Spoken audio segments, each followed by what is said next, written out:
PHP write to file fwrite। fwrite function को इसलिए इस्तेमाल किया जाता है ताकि किसी फाइल में राइट किया जा सके। fwrite फंक्शन के दो पैरामीटर होते हैं।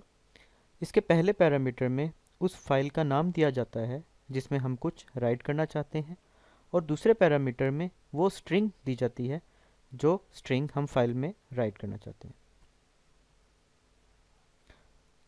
आपके सामने एक PHP का कोड मौजूद है। ये PHP का कोड एक फाइल को ओपन करेगा जो कि है न्यू फाइल डॉट txt। इसको राइट ओनली मोड में ओपन करेगा और इसके अंदर दो स्ट्रिंग्स राइट करेगा। आइए अब हम इस कोड को थोड़ा डिटेल में देखते हैं। यहाँ पर आप देख सकते हैं माई फाइल वेरिएबल को एक एफ ओपन फंक्शन की मदद से एक फ़ाइल का रेफरेंस दिया गया है और इस फाइल को W यानी कि राइट ओनली मोड में ओपन किया गया है।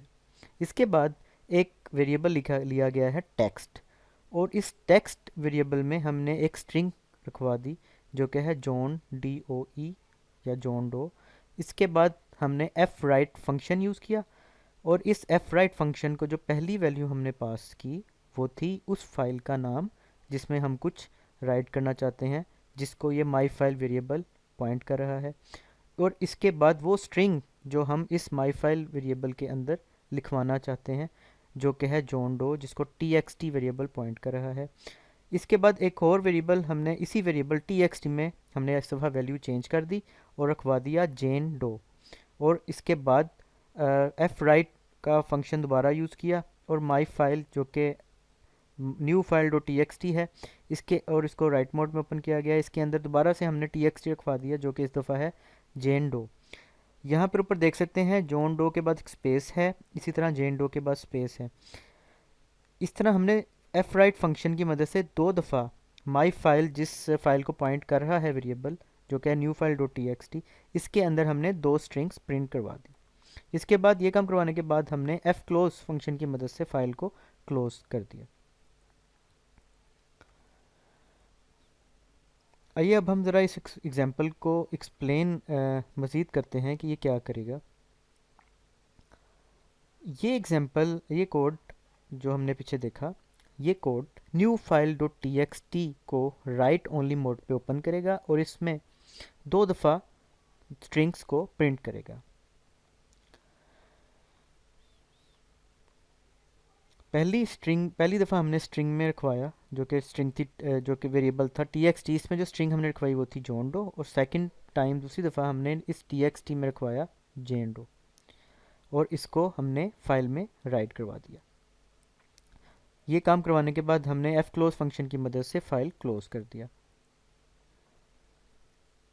अब अगर हम न्यू फाइल डॉट txt को ओपन करें तो वो कुछ इस तरीके की, इस तरह की दिखेगी, John Doe space Jane dough,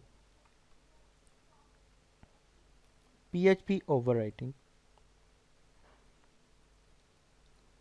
अब new file dot txt create हो चुकी है और इसमें कुछ डाटा भी मौजूद है। अब हम ये देखते हैं कि अगर हम एक ऐसी फ़ाइल जो कि पहले से मौजूद है, हम उसमें कुछ लिखना चाहते हैं W मोड की मदद से, तो क्या होगा? तो होगा ये कि उस पहले से मौजूद फ़ाइल का तमाम मौजूदा डाटा इरेज हो जाएगा और नए सिरे से तमाम डाटा लिखा जाएगा। अब हम PHP कोड की तरफ चलते हैं। इस कोड में हमने जो पहले क्रिएट की है file new file dot txt, उसको हम राइट ओनली मोड में ओपन करेंगे और उसमें दोबारा से कुछ लिखेंगे fwrite फंक्शन की मदद से। ये कोड बिल्कुल सिमिलर है पिछले कोड जैसा जो हम एक्सप्लेन कर चुके हैं। ये देखिए माई फाइल वेरिएबल एक फ़ाइल को पॉइंट आउट कर रहा है जो कि राइट मोड में ओपन है। ये फ़ाइल वही है न्यू फाइल डॉट txt जो हम पहले क्रिएट कर चुके हैं। इसके बाद हमने एक वेरिएबल लिया txt और इसमें कुछ स्ट्रिंग रखवा दिया मिकी माउस। इसके बाद fwrite फंक्शन की मदद से इसी फाइल में हमने इस स्ट्रिंग मिकी माउस को प्रिंट कर दिया या राइट कर दिया, और उसके बाद इस txt वेरिएबल में हमने स्ट्रिंग को चेंज कर दिया और मिनी माउस रख दिया, और fwrite फंक्शन की मदद से दोबारा से ये file new file dot txt में हमने स्ट्रिंग मिनी माउस को भी राइट करवा दिया और उसके बाद फाइल को क्लोज कर दिया। अब ये फाइल जो new file dot T x T है, इसमें पहले जो वैल्यूज़ थी वो रिमूव हो जाएंगी और नई फाइल जो आएंगी वो होंगी मिकी माउस और मिनी माउस। यहाँ पर ये एक्सप्लेन किया गया है कि अगर new file dot T x T को दोबारा ओपन किया जाएगा तो जॉन एंड जेन जो हमने पीछे वैल्यूज़ राइट की थी यहाँ पर वो ख़त्म हो जाएंगी और जो डाटा हमें नज़र आएगा वो होगा मिक्की माउस और मिनी माउस।